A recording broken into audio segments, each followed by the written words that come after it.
و غریب سٹوریاں سننے کو مل رہی ہیں۔ یہ وائرس دنیا کے اکثر ممالک میں اپنے قدم جما چکا ہے۔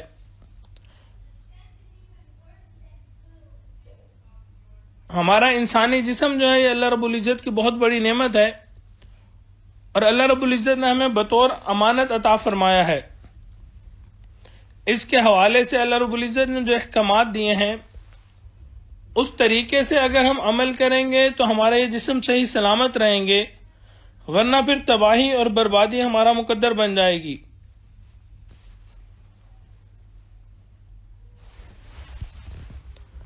یہ جو وائرس آیا ہے اس سے ہمیں کیا سبق ملتا ہے؟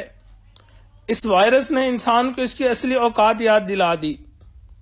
انسان کی بے بسی، بے چارگی ہر انسان کے اوپر واضح ہو گئی۔ چنانچہ وہ انسان جو پتہ نہیں اپنے آپ کو کیا سمجھتا ہے، زمین پہ اکڑ کے چلتا ہے، خدائی کے لہجے میں بولتا ہے، اور الفاظ بھی عجیب و غریب استعمال کرتا ہے۔ کوئی کہتا ہے میرا جسم میری مرضی، اپنے آپ کو تمام حدود و قیود سے آزاد اور پاک سمجھتا ہے، یہاں تک کہ اللہ رب العزت کے مقابلے میں اتر آتا ہے۔ اس کی حقیقت آج سب کے سامنے واضح ہو گئی کہ ایک چھوٹا سا وائرس ہے جس نے انسان کی عقل ٹھکانے لگا دی۔ انسان کی اصل اوقات یہ ہے کہ وہ وائرس جو آنکھ سے بھی نظر نہیں آتا اس نے دنیا کے اندر تباہی مچا دی۔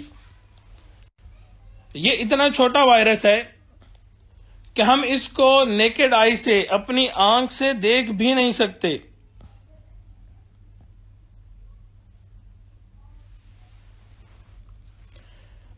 آپ کے سامنے اگر ایک چاول کا دانہ ہو اور آپ اس کو 1,00,000 دفعہ 100,000 ٹائم میگنیفائی کریں تو وہ 6 فٹ بال فیلڈ کے برابر نظر آئے گا، یعنی اتنا بڑا وہ نظر آئے گا جیسے 6 فٹ بال فیلڈ ہوا کرتی ہیں۔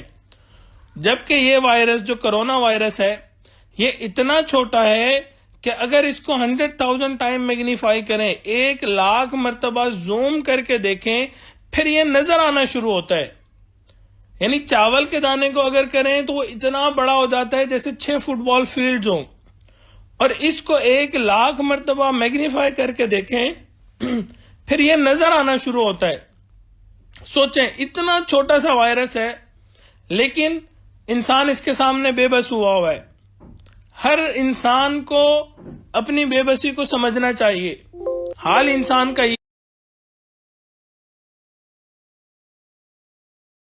اللہ رب العزت ان کے درجات بلند فرمائیں گے، اور اگر کوئی بندہ اس بیماری کے اندر فوت ہو گیا، اس دنیا سے چلا گیا، تو اس کو شہادت کا مرتبہ ملے گا، تو اس کی آخرت میں اس کو شہیدوں کی قطار میں کھڑا کیا جائے گا۔ تو مسلمانوں کے لیے دونوں طرف اس کے اندر رحمت ہی رحمت ہے، جبکہ کفار کے لیے اگر وہ اس دنیا کے اندر مبتلا ہو گئے تو اس دنیا کی آزمائش ہے اور دنیا کی مصیبت ہے، اور اگر اس کے اندر فوت ہو گئے تو آخرت کا عذاب تو اپنی جگہ موجود ہے۔ اب سوال یہ ہے، اس طرح کی صورتحال جو بنی ہوئی ہے اس وقت میں قوم کو کیا کرنا چاہیے؟ سب سے پہلا کام توکل۔ ہر چیز اللہ رب العزت کے ہاتھ میں ہے، ہمیں چاہیے کہ ہم اللہ رب العزت کے اوپر توکل کریں۔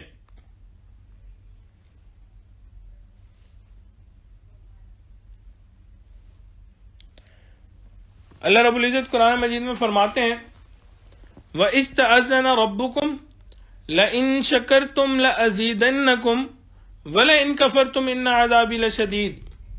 جب تمہارے پروردگار نے اعلان فرما دیا تھا اگر تم واقعی شکر ادا کیا تو میں تمہیں اور زیادہ دوں گا، اور اگر تم نے ناشکری کی تو یقین جانو میرا عذاب بڑا سخت ہے۔ اب ہمیں چاہیے کہ ہم اللہ رب العزت کی طرف رجوع کریں۔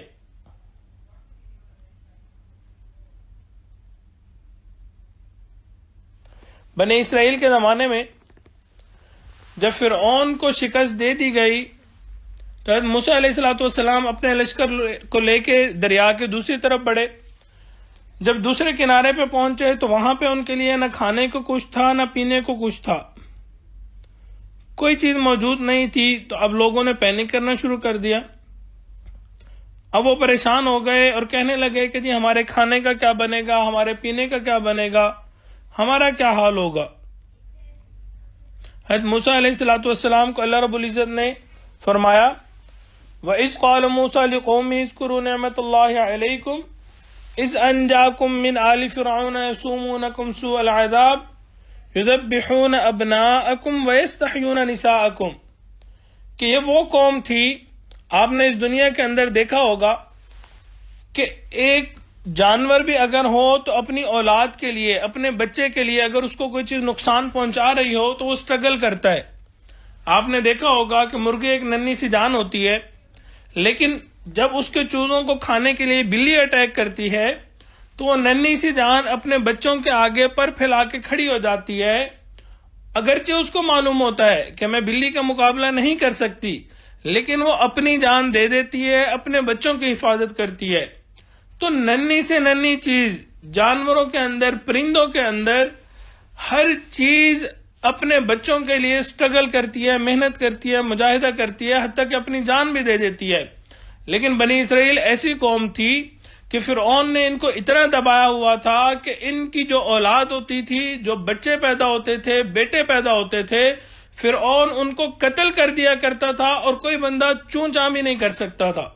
یعنی اتنی دبی ہوئی قوم تھی، اتنی ڈری اور سہمی ہوئی قوم تھی کہ فرعون کے سامنے کسی کو آواز بلند کرنے کی بھی جرت نہیں ہوا کرتی تھی۔ ان کی اولادوں کو قتل کرتا تھا اور کئی سال مستقل وہ قتل کرتا رہا، ہزاروں بچوں کا قاتل بنا وہ، لیکن کوئی ایک بندہ ایسا نہیں تھا جو کھڑا ہو کے اس کو چیلنج کر سکتا، بات کر سکتا۔ تو ان کو بات نہیں کر سکتا تھا، یہ ایسی قوم تھی۔ تو اللہ رب العزت فرماتے ہیں کہ موسیٰ علیہ السلام کو کہ یاد کرو اس وقت کو جب فرعون ان کی اولادوں کو قتل کرتا تھا اور ان کی عورتوں کو رکھ لیتا تھا استعمال کرنے کے لیے، کام میں لانے کے لیے، تو اس وقت یہ کچھ نہیں کہہ سکتے تھے۔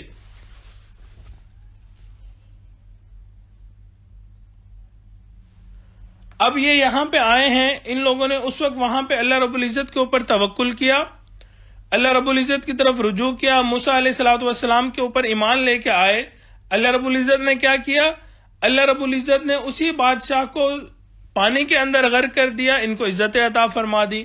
تو اللہ رب العزت اس آیت میں فرماتے ہیں کہ اے موسیٰ علیہ السلام ان کو بتائیے کہ میرے اوپر توکل کریں، میرے اوپر یقین رکھیں، جب میں اس حال میں جہاں تمہاری اولادوں کو قتل کیا جاتا تھا اس حال سے تمہیں نکال کے یہاں لا سکتا ہوں، تو یہاں کھانے پینے کا، رہنے کا سارا بندوبست بھی کر سکتا ہوں۔ پھر آگے فرماتے ہیں وَإِذْ تَأَذَّنَ رَبُّكُمْ لَئِن شَكَرْتُمْ، جب تمہارے پروردگار نے اعلان فرمایا تھا اگر تم واقعی شکر گزارو۔ یہ بہت خوبصورت آیت ہے، یہاں پہ دیکھیں وَإِذْ تَأَذَّنَ رَبُّكُمْ، جب تمہارے پروردگار نے اعلان فرما دیا۔ تأذن اذن کا اصطلاحی فرق ہے، اذن کا مطلب اذان ہوتا ہے، وہ آواز جو کان میں جاتی ہے۔ تأذن اللہ رب العزت نے الفاظ استعمال کیا، آپ نے دیکھا ہوگا کہ کئی دفعہ جب 4-5 لوگ بات کر رہے ہوتے ہیں اور بیچ میں کوئی ایک اونچی آواز سے بات کرنا شروع کر دے تو ہر بندہ اس کو سننے لگتا ہے۔ یا اس کی مثال یوں سمجھ لیں کہ اسکول کے اندر کلاس میں بچے بیٹھے ہیں، اسٹوڈنٹس بیٹھے ہوئے ہیں، آپس میں باتیں کر رہے ہیں، اتنے میں ٹیچر آتا ہے اور وہ اونچی آواز سے کوئی بات کرتا ہے تو سب ان کی طرف متوجہ ہو جاتے ہیں اور ان کی بات سننے لگ جاتے ہیں۔ کیوں؟ ان کی بات کانوں میں جا رہی ہوتی ہے، اونچی آواز ہوتی ہے، تو اس کو تاکید گئی۔ اسی لیے اللہ رب العزت یہاں فرماتے ہیں وَإِذْ تَأَذَّنَ رَبُّكُمْ، جب تمہارے پروردگار نے اعلان فرما دیا، کہہ دیا، اعلان کر دیا، لَإِن شَكَرْتُمْ، اگر تم واقعی شکر گزار ہوگے، لَأَزِيدَنَّكُمْ، میں تمہیں، یہ جو لَأَزِيدَنَّكُمْ ہے اس کے اندر لام جو ہے یہ تاکید کا ہے، لَأَزِيدَنَّكُمْ، میں تمہیں ہر حال میں، ہر صورت میں یقینی طور پہ تمہارے اندر، تمہارے رزق میں اضافہ کر دوں گا۔ اچھا اب اس میں دیکھیں، یہ جو لَإِن شَكَرْتُمْ ہے، یہ نہیں کہا کہ تمہیں پوری زندگی شکر ادا کرنا، نہیں، لَإِن شَكَرْتُمْ، زندگی میں کبھی بھی ایک لمحے میں کے لیے بھی تم نے شکر ادا کیا، لَأَزِيدَنَّكُمْ، میں تمہارے رزق کے اندر اضافہ کر دوں گا۔ اچھا یہاں پہ رزق کو کوئی اسپیسیفائی نہیں کیا گیا کہ کھانے کے اندر اضافہ کر دیں گے، زندگی میں اضافہ کر دیں گے، نہیں. اگر آپ زندگی میں کسی بھی لمحے میں اللہ کا شکر ادا کریں گے، اللہ رب العزت آپ کے ہر چیز کے اندر اضافہ فرما دیں گے. اور لَأَزِيدَنَّكُمْ کے اندر تاکید لائی کہ ہر حالت میں یقینی طور پہ اضافہ فرمائیں گے. اور آگے اسی آیت میں اللہ رب العزت فرماتے ہیں وَلَئِن كَفَرْتُمْ، اگر تم نے کفر کیا، اگر تم نے ناشکری کی، ان عذابی لشدید، تو یقین جانو میرا عذاب بڑا سخت ہے. اب یہاں پہ عذاب کو کفر کے ساتھ ڈیپینڈنٹ نہیں کیا، یعنی اگر کفر کرو گے تو ہر حالت میں عذاب آئے گا، نہیں. یہ کہا کہ اگر تم کفر کرو گے، اگر تم ناشکری کرو گے، اگر تم ناشکر گزار لوگوں میں سے بنو گے تو جان لو کہ میرا عذاب بڑا سخت ہے. یعنی وارننگ دی. جہاں پہ شکر کا فرمایا وہاں پہ کنفرم کر دیا، تاکید کے ساتھ کہہ دیا کہ میں تمہارے رزق میں اضافہ کر دوں گا. اور جہاں ناشکری کی بات ہوئی تو وہاں سے وارننگ دے دی کہ میرا عذاب بہت سخت ہے. تو اللہ رب العزت نے آیت نازل فرمائی موسیٰ علیہ السلام کی قوم کی طرف کہ تم لوگ اس وقت اگر توکل کیا تو اب بھی مجھ پہ توکل کرو اور میرا شکر ادا کرو، میں تمہارے رزق میں برکت عطا کروں گا. تو ہمیں بھی چاہیے کہ اس وقت کے اندر ہم اللہ رب العزت کی نعمتوں کو شکر ادا کریں. آج کل ہم گھروں میں بیٹھے ہوئے ہیں، گھر والے ہیں، بیوی بچے ہیں، دوست احباب رشتہ دار ہیں، جہاں پہ بیٹھے ہیں اللہ کی نعمتوں کو شکر ادا کریں. اللہ نے ہمیں کیا کیا نعمتیں عطا فرمائی ہیں، ہم جتنا شکر ادا کریں اتنا کم ہے. ایسے مشکل وقت کے اندر ہم جب اللہ رب العزت کا شکر ادا کریں گے پھر اللہ رب العزت ہمارے لیے آسانی کے معاملے فرمائیں گے. دوسرا کام جو ہمیں کرنا چاہیے وہ اللہ رب العزت کی اطاعت کرنی چاہیے اور نافرمانی سے بچنا چاہیے. اللہ کی اطاعت کرنی چاہیے ورنہ زمین میں فساد پھیل جائے گا. اللہ رب العزت فرماتے ہیں ظہر الفساد فی البر والبحر بما کسبت ایدی الناس، لوگوں نے یہ جو فساد نظر آتا ہے اس کے اندر تری اور خشکی کے اندر، اس سب کچھ اتنے اپنے ہاتھوں کی کمائی ہے. یہ اللہ رب العزت کی وجہ سے نہیں آتا، یہ انسانوں کے اپنے ہاتھوں کی کمائی ہے جس کی وجہ سے انسان کو فساد ملتا ہے. مثال کے طور پہ یہی کرونا وائرس ہو گیا، طاعون کی وبا ہو گئی، یہ کوئی ایسی بیماری ہے حدیث مبارکہ میں واضح بتا دیا گیا جب بے حیائی ہوگی، فحاشی عریانی ہوگی، پھر انسان کو اس طرح کی بیماریاں آئیں گی جو ان کے باپ دادوں نے دیکھی نہیں ہوں گی، سنی نہیں ہوں گی. تو ہمیں چاہیے کہ ہم اللہ رب العزت کی اطاعت کریں، اللہ رب العزت کی فرما برداری کریں، اللہ رب العزت سے اس چیز کو مانگیں. تیسری چیز، بیماری آنے سے پہلے اس کے حوالے سے احتیاطی تدابیر اختیار کرنی چاہیے. شریعت نے اس کا حکم دیا. نبی علیہ السلام نے توکل بھی کیا اور بوقت ضرورت اسباب کو بھی اختیار فرمایا. چنانچہ نبی علیہ السلام جب ہجرت کے لیے نکل رہے تھے تو آپ علیہ السلام کو اللہ کے اوپر توکل تھا. اتنا توکل کسی کو نہیں ہو سکتا جتنا آقا علیہ السلام کو تھا، مگر اس کے باوجود آپ نے اسباب کو اختیار کیا. مثال کے طور پہ آپ دن میں نہیں نکلے، رات کے اندر نکلے. پھر اکیلے نہیں تھے، حضرت ابوبکر صدیق رضی اللہ تعالیٰ عنہ کو اپنے ساتھ لیا، کچھ ساتھی کو ساتھ لیا، پھر ایک خاص راستے اختیار فرمایا. تو توکل بھی تھا لیکن اسباب کو بھی اختیار کیا. اسی طرح نبی علیہ السلام نے مختلف غزوات میں جو زیرہ ہوتی ہے اس کو زیب تن فرمایا.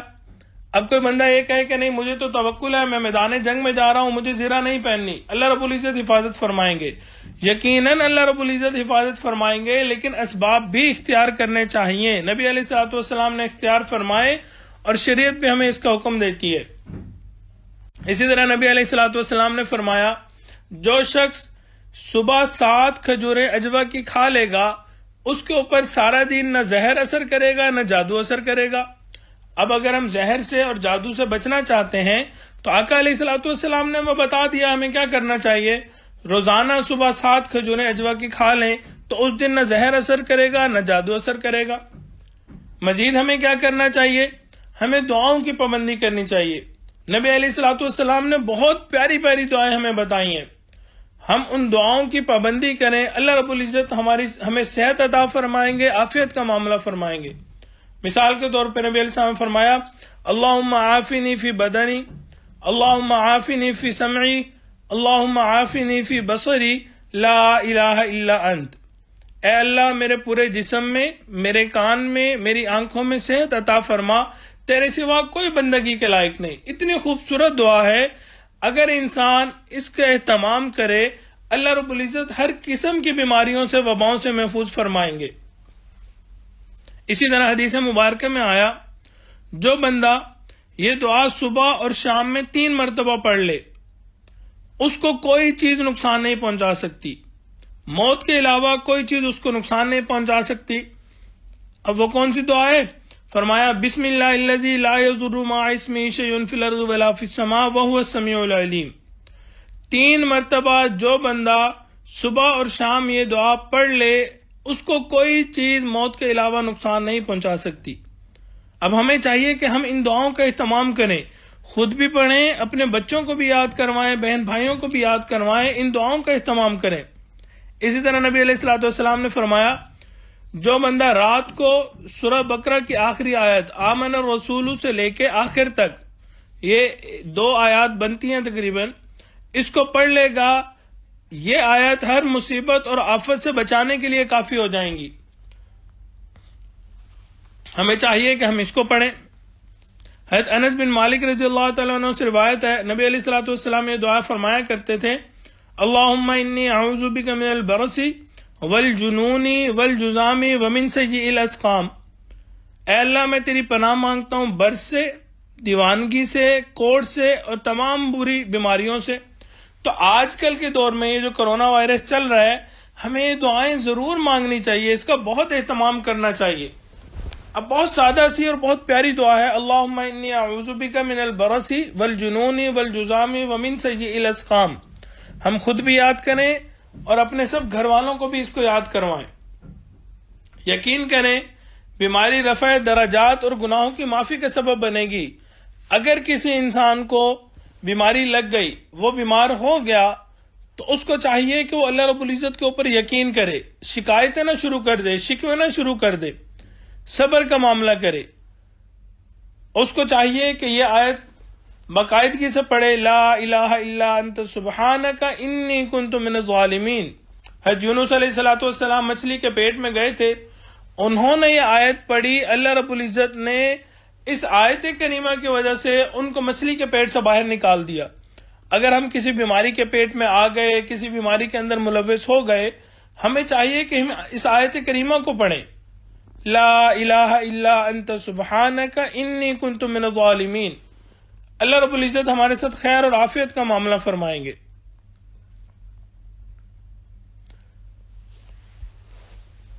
ہم لوگ یہ سمجھتے ہیں کہ ہمارے پاس بہت وقت ہے، آج کل چھٹیاں ہیں، اسکول سے بھی چھٹیاں ہیں، کالج یونیورسٹیوں سے بھی چھٹیاں ہوئی ہوئی ہیں، سب گھر میں بیٹھے ہوئے ہیں اور سب سمجھ رہے ہیں ہمارے پاس بہت وقت ہے، جبکہ اللہ رب العزت فرماتے ہیں والعصر ان الانسان لفی خسر۔ یہاں پر نماز عصر کے وقت کی قسم کھائی ہے۔ کیوں؟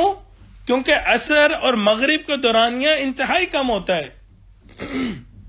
جب عصر کا ٹائم ہو جاتا ہے تو مغرب ہونے میں دیر نہیں لگتی۔ تو اللہ رب العزت ہمیں اشارہ فرما رہے ہیں، یہ آیت اشارہ فرماتی ہے کہ اے انسان تیرے پاس بہت کم وقت رہ گیا ہے، زیادہ وقت نہیں ہے۔ تو ہمیں چاہیے کہ ہم اس وقت کی قدردانی کریں، اس وقت میں رجوع اللہ کرے، اللہ کی طرف متوجہ ہوں، اپنے گناہوں سے معافی مانگے۔ اچھا، اس وقت میں کچھ لوگ ایسے ہوتے ہیں جو یہ کہتے ہیں جی اب تمہارے اوپر مصیبت آئی، بیماری آئی، پریشانی آئی، اب تمہیں بڑی نمازیں یاد آ رہی ہیں، اب تمہیں روزے رکھنے یاد آ رہے ہیں، اب تمہیں نیکی اور عبادت کرنا یاد آ رہی ہے، تو کوئی مسئلہ نہیں۔ اگر اب بھی ہم اللہ رب العزت کی طرف روٹیں گے، اللہ رب العزت سے معافی مانگیں گے، اس میں کوئی برائی والی بات نہیں ہے۔ جو انسان اپنی زندگی کے 80-90 سال گزار لیتا ہے، اس کے منہ میں دانت نہیں ہوتے، پیٹ میں آنت نہیں ہوتی، وہ اگر لاٹھی کے سہارے اپنی ٹیڑھی کمر کے ساتھ چلتا ہوا اللہ کے در پہ آتا ہے اور اللہ سے معافی مانگتا ہے، اللہ میں تیرے در پہ آیا بیٹھا ہوں، مولا نہ جوانی رہی، نہ بیوی بچے رہے، نہ گھر بار رہا، نہ خوبصورتی رہی، نہ ہمت طاقت رہی، اللہ اب میں تیرے در پہ آیا بیٹھا ہوں، تجھ سے معافی مانگ رہا ہوں۔ اللہ رب العزت اس 90 سال کے بوڑھے سے یہ نہیں پوچھتے، اے بوڑھے تو یہ بتا تو نے جوانی کہاں پہ گزاری تھی، یہ بتا جب تو صحت مند تھا تو اس وقت میرے در پہ کیوں نہیں آیا تھا، جب تیرے پاس گھر بار تھا، اہل و عیال تھے، مال پیسہ تھا، اس وقت تو نے مجھے یاد نہیں کیا۔ اللہ رب العزت ایسا کوئی تانا نہیں دیتے، بلکہ اللہ رب العزت اس کے چل کے آنے کو، اس کی معافی کی قدردانی فرماتے ہوئے تمام گناہوں کو معاف فرما دیتے ہیں۔ تو ہمیں بھی چاہیے کہ اگر اس وقت کے اندر ہمیں کوئی تانا دے کہ جی اب تمہیں نیکی یاد آئی، تو اسے کہیں الحمدللہ اب ہمیں یاد آ گئی، اللہ کا بہت شکر کرتے ہیں۔ یہ شیطان کا ایک چال ہوتی ہے، ایک فتنہ ہوتا ہے کہ اس وقت میں بھی انسان اللہ رب العزت کے قریب نہ جائے۔ تو ہمیں چاہیے کہ اس وقت میں ہم اللہ رب العزت کے قریب ہوں۔ کوئی نماز نہیں پڑھتا تھا، نماز پڑھنی شروع کرے، قضا نمازیں ہیں، قضا نمازیں ادا کریں، نیکی اختیار کریں، تقوی اختیار کریں، گناہوں سے سچی توبہ کریں۔ اور توبہ ہو تو بصرہ شہر کے لوہار کی طرح کی ہو۔ بصرہ شہر کا لوہار تھا، اس نے کیا خوبصورت توبہ کی تھی، انسان حیران ہو جاتا ہے۔ میں ایک واقعہ سنا کے اپنی بات کو مکمل کرتا ہوں۔ ایک راوی لکھتے ہیں کہ ایک بزرگ تھے، وہ بصرہ شہر کے اندر گئے، وہاں انہوں نے دیکھا کہ بازار میں ایک لوہار لوہے کا کام کرنے والا کام کر رہا ہے، اور وہ لوہے کو گرم کرتا تھا، بھٹی کے اندر ڈالتا تھا، اور لوہا سرخ ہو جاتا تھا گرم ہو کے، پھر وہ اس کو باہر نکالتا تھا اور اس سرخ لوہے کو، یعنی گرم ہوئے ہوئے لوہے کو اپنے ہاتھوں سے پکڑتا تھا، اور پھر اس کا شاگرد اس کے اوپر ہتھوڑے مارتا تھا، اس کو سیدھا کرتا تھا۔ وہ بزرگ فرماتے ہیں مجھے بہت حیرانگی ہوئی، بہت تعجب ہوا کہ جلتا ہوا سرخ لوہا اس کے ہاتھ میں ہے اور اس کا ہاتھ نہیں جل رہا۔ تو وہ بزرگ اس لوہار کے قریب گئے اور اس سے پوچھا کہ اے نوجوان، کیا وجہ ہے کہ یہ گرم لوہا تمہارا ہاتھ نہیں جلا رہا؟ اس نوجوان نے کہا کہ حضرت اس کے پیچھے ایک واقعہ ہے۔ ان بزرگوں نے کہا کہ مجھے بتاؤ۔ کہنے لگا حضرت کچھ سال پہلے بصرہ میں شدید قحط پڑ گیا، یہاں تک کہ لوگ بھوکے مرنے لگ گئے اور بہت بری حالت ہو گئی۔ میرے نیبر میں، میرے پڑوس میں ایک جوان عورت تھی جس کا خاوند مر چکا تھا اور اس کے بچے اس کے پاس موجود تھے۔ اب جب قحط آیا تو اس کے پاس بھی کھانا پینا ختم ہو گیا۔ کچھ دنوں کے بعد جب اس کے بچوں کو بہت بھوک لگی اور ان سے رہا نہ گیا تو وہ میرے پاس آئی اور مجھ سے مدد مانگی۔ کہنے لگا کہ جب میں نے اس کو دیکھا تو مجھے وہ بہت خوبصورت لگی اور میں اس کا عاشق ہو گیا، اور میرا دل چاہا کہ کسی طرح میں اس کے ساتھ اپنی خواہش کو پورا کر لوں۔ تو میں نے اس کے سامنے اپنے ناجائز پیشکش رکھی۔ وہ عورت شرما گئی اور جلدی سے میرے گھر سے چلی گئی۔ کہنے لگا چند روز گزرے، چند روز کے بعد وہ عورت دوبارہ میرے پاس آئی اور کہنے لگی اے نوجوان، میرے بچے یتیم ہیں اور ان کی جان کو خطرہ ہے، خدا سے ڈرو اور میری مدد کرو۔ یہ نوجوان کہنے لگا میں نے پھر دوبارہ اپنی خواہش کا اظہار کیا۔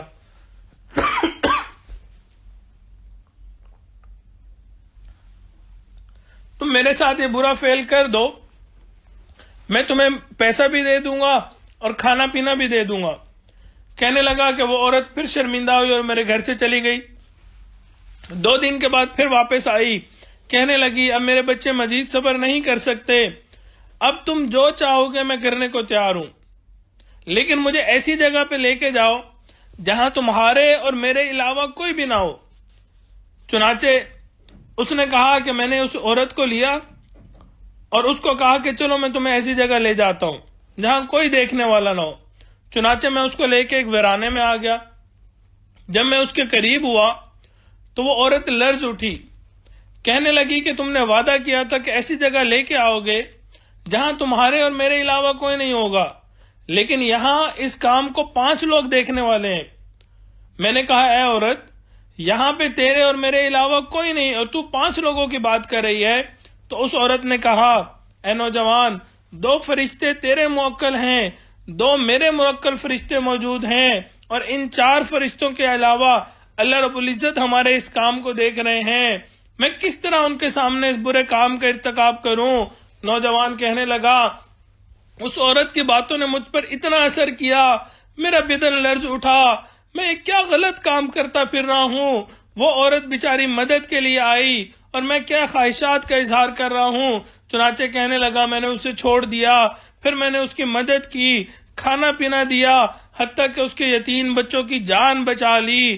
کہنے لگا جب اس کے بچوں کو کھانا پینا مل گیا، اس کو میں نے کھانا پینا دے دیا، اس کے بچوں کو جان بچ گئی، اس نے اللہ رب العزت کے سامنے ہاتھ اٹھائے، اللہ رب العزت سے یوں دعا مانگی، اے پالنے والے پروردگار، اے پاک پروردگار، اے رب کریم، جیسے اس مرد نے اپنی شہوت کی آگ کو خاموش کر دیا، تو بھی اس کے اوپر دنیا اور آخرت کی آگ کو خاموش کر دے۔ وہ نوجوان کہنے لگا حضرت وہ دن اور آج کے دن یہ دنیا کی آگ مجھے نہیں جلاتی، میں گرم آگ کے اندر اپنا ہاتھ ڈالتا ہوں، یہ آگ میرے ہاتھ کو نہیں جلا پاتی، میں اللہ سے امید کرتا ہوں کل قیامت کے دن جہنم کی آگ بھی مجھے نہیں جلائے گی۔ چنانچہ سچی توبہ کرنے والوں نے پھر ایسی توبہ کی کہ دنیا کی آگ بھی انہیں نہیں جلا سکتی۔ سچی بات ہے، ہمیں بھی اس وقت سچی توبہ کرنی چاہیے، اللہ رب العزت سے معافی مانگنی چاہیے۔ اے میرے مولا، بہت خطائیں کی، بہت گناہ کیے، اللہ گرتے پڑتے تیرے در پہ آئے بیٹھے ہیں، مولا یہ نہ پوچھنا کیا لے کے آئے ہو، یہ ضرور پوچھنا کیا لینے آئے ہو۔ اے میرے مولا، ہر طرف سے پریشان ہو کے، در بدر ہو کے اللہ آپ تیرے در پہ آئے بیٹھے ہیں، اللہ آج سچی توبہ کرتے ہیں، اے میرے مولا معافی مانگتے ہیں۔ پاک پروردگار ہمارے تمام گناہوں کو معاف فرما، اللہ جو بیماری آئی ہوئی ہے، جو وبا آئی ہوئی ہے، اے میرے مولا سب کو اس سے نجات عطا فرما، اللہ ہمیں اپنے نیک اور مقربین بندوں اور بندیوں میں شامل فرما، اے میرے مولا ہر قسم کی شرور و فتن سے ہمیں محفوظ فرما۔ ہمیں چاہیے ہم اللہ رب العزت سے سچی توبہ کرے۔ پروردگار عالم سے دعا ہے اللہ رب العزت ہمارے تمام گناہوں کو معاف فرمائے، ہمارے آنے والے وقت کو گزرے ہوئے وقت سے بہتر فرمائے، آنے والی زندگی کو گزری ہوئی زندگی کا کفارہ بنائے۔ وآخر دعوانا ان الحمد للہ رب العالمین۔ دعا سے پہلے توبہ کے کلمات پڑھ لیجئے۔ بسم اللہ الرحمن الرحیم، لا الہ الا اللہ محمد رسول اللہ، آمنت باللہ وملائکتہ وکتبہ ورسلہ والیوم الآخر والقدر خیرہ وشرہ من اللہ تعالی والبعث بعد الموت، آمنت باللہ کما ہوا باسمائہ وصفاتہ وقبلت جمیع احکامہ اقرار باللسان وتصدیق بالقلب، اشہد ان لا الہ الا اللہ واشہد ان محمدا عبدہ ورسولہ، استغفر اللہ ربی من کل ذنب واتوب الیہ برحمتک یا ارحم الراحمین۔ یہ کلمات پڑھنے سے ہم توبہ طائب ہو چکے ہیں۔ چند معمولات ہیں، ان کو اگر باقاعدگی سے کریں گے دل میں اللہ رب العزت کا نور آئے گا۔ سب سے پہلے 100 مرتبہ استغفار صبح، 100 مرتبہ شام، استغفر اللہ ربی من کل ذنب واتوب الیہ۔ دوسری چیز درود شریف 100 مرتبہ صبح، 2 مرتبہ شام، اللہم صلی علی سیدنا محمد وعلی آل سیدنا محمد وبارک وسلم۔ تیسری چیز قرآن مجید کی تلاوت، ایک پارہ ہو تو بہت اچھا، ورنہ جتنی تلاوت کر سکتے ہیں وہ ہر روز کرنی چاہیے۔ چوتھی چیز چلتے پھرتے لیٹے بیٹھے اللہ رب العزت کا دھیان، دست بکار دل بیار، ہاتھ کام کاج میں مصروف، دل اللہ رب العزت کی یاد میں مصروف۔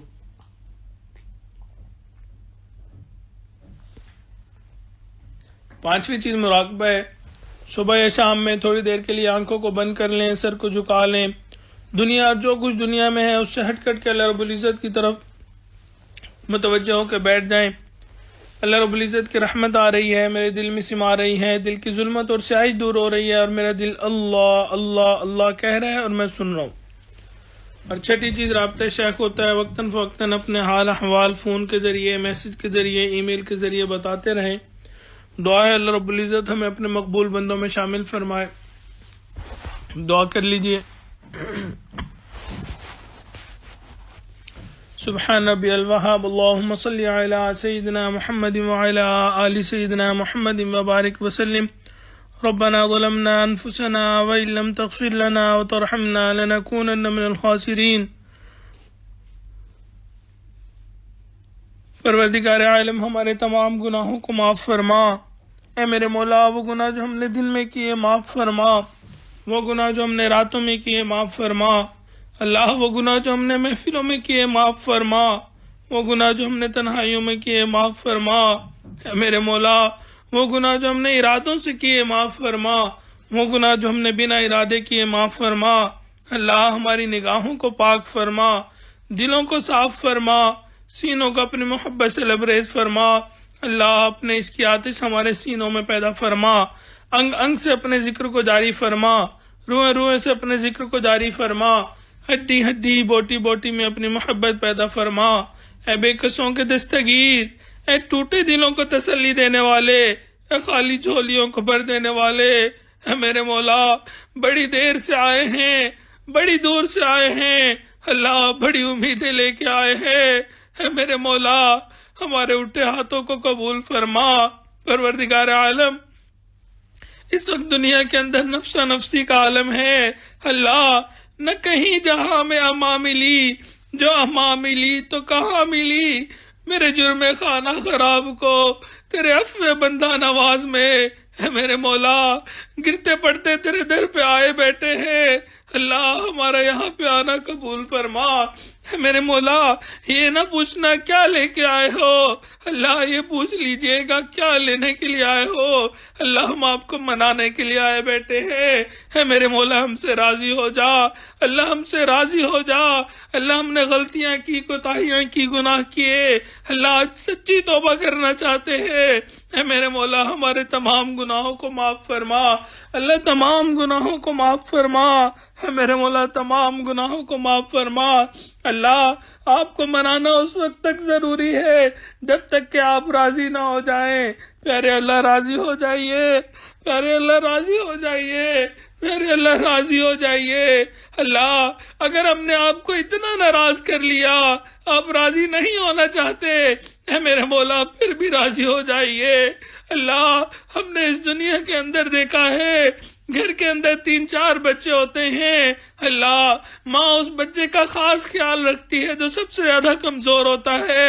اللہ ہم تیرے کمزور بندے ہیں، اے میرے مولا ہمارے اوپر خصوصی رحمت کی عطا فرما. اللہ رحمت کی نظر عطا فرما. اللہ تیری ایک نگاہ کی بات ہے، میری زندگی کا سوال ہے. اللہ آپ کی رحمت کی ایک نظر ہو جائے گی، ہماری بگڑی بن جائے گی. ہے میرے مولا یہ دعا کرتے ہوئے ڈر بھی لگ رہا ہے یہ جواب نہ آ جائے. رحمت کی نظر میں بلال پہ ڈالتا تھا، رحمت کی نظر میں سمیہ پہ ڈالتا تھا. اپنے اعمالوں کو دیکھو، اپنے کرتوتوں کو دیکھو. ہے میرے مولا ابھی اقراری مجرم ہے، اللہ مانتے ہیں گناہ کیے ہیں، خطائیں کی ہیں، مگر میرے مولا ہم تیرے در پہ آئے بیٹھے ہیں. ہے میرے مولا رحمت کا معاملہ فرما. اللہ رحمت کا معاملہ فرما. اللہ ہر قسم کی وبا سے محفوظ فرما. اللہ تمام بیماریوں سے حفاظت عطا فرما. پروردگار عالم اپنی رحمتوں کی ٹھنڈی چھاؤں عطا فرما. ہے میرے مولا پوری دنیا پریشانی کے عالم کے اندر ہے میرے مولا اس پریشانی کو دور فرما. اللہ اس پریشانی کو دور فرما. اللہ ہم سب کی حفاظت فرما. اللہ ہم سب کی حفاظت فرما. اے میرے مولا نبی علیہ الصلوۃ والسلام نے آپ کا در دکھلا دیا.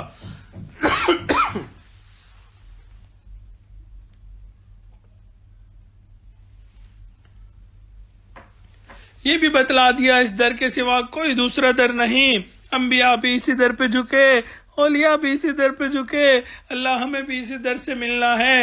اے میرے مولا ہمیشہ اپنے در سے عطا فرما، اللہ ہمیشہ اپنے در سے عطا فرما۔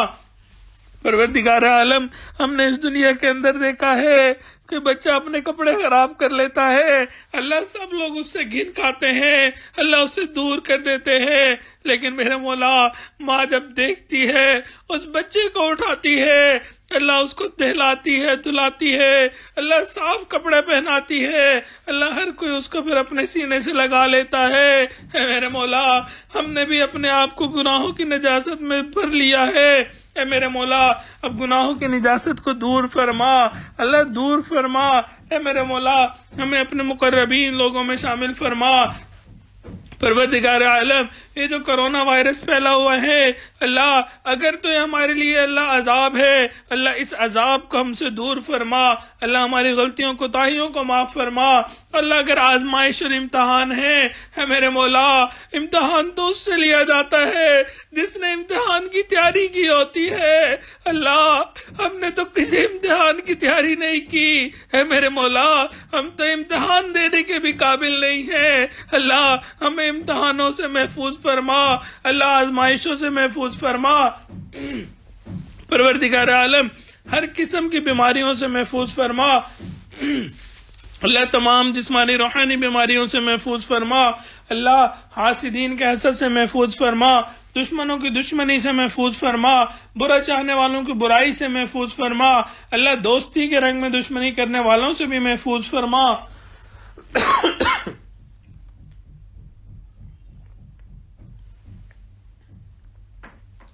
اللہ جو مریض ہیں ان کو شفائے کاملہ عاجلہ مستمرہ عطا فرما، اللہ صبر اور شکر کرنے کی توفیق عطا فرما، اللہ جو بیمار ہیں ان کو شفا عطا فرما، اللہ جو قرض کی وجہ سے پریشان ان کی پریشانی کو دور فرما، قرضوں کی ادائیگی کی سبیل پیدا فرما۔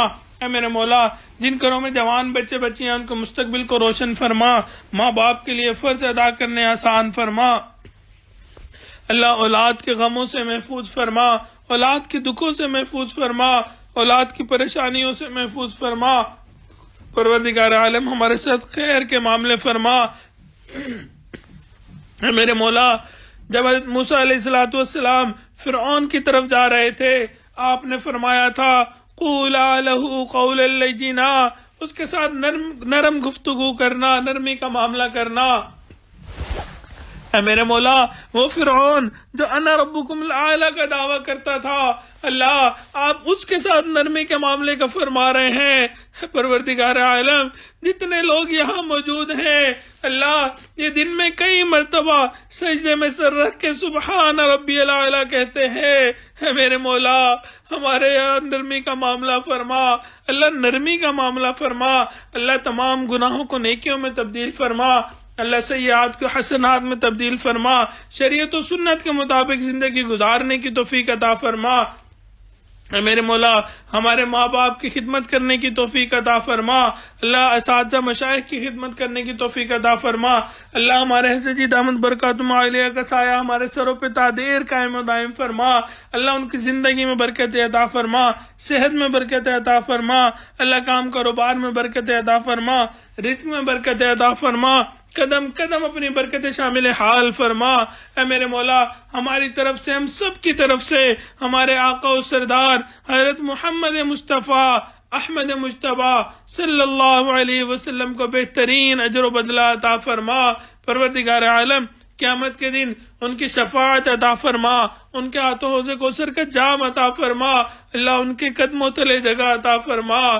پروردگار عالم نبی علیہ السلام کا سچا امتی بن کے زندگی گزارنے کی توفیق عطا فرما، اللہ ہمارے گھروں میں الفت محبت پیدا فرما، اللہ گھروں میں شریعت و سنت کے مطابق زندگی گزارنے کی توفیق عطا فرما، اللہ ہمارے گھروں کو جنت کا نمونہ بنا۔ پروردگار عالم جو مانگا وہ بھی عطا فرما، جو مانگنا چاہیے تھا نہیں مانگ سکے وہ بھی عطا فرما۔ اے میرے مولا ہمارے عزیز اقارب مشائخ رشتہ دار جو فوت ہو گئے ان کی مغفرت فرما، جن کی آپ نے مغفرت کر دی قرب کے اعلیٰ ترین درجات عطا فرما۔ پروردگار عالم جن لوگوں نے خط لکھے، پیغام بھیجے، میسیجز کیے یا ای میل کیے، یا اللہ جو ہمیں کرنا چاہتے تھے نہیں کہہ سکے، یا جن کے ہمارے اوپر حقوق آتے ہیں، اللہ سب کو ان دعاؤں میں حصہ عطا فرما، سب کے دلوں کی نیک مرادوں کو پورا فرما۔ اے میرے مولا، جو مانگا وہ بھی عطا فرما، جو مانگنا چاہیے تھا نہیں مانگ سکے وہ بھی عطا فرما۔ ربنا تقبل منا انك انت السميع العليم وتب علينا انك انت التواب الرحيم، صلی اللہ تعالی علی حبیبہ سیدنا محمد وآلہ واصحابہ اجمعین برحمتک یا ارحم الراحمین۔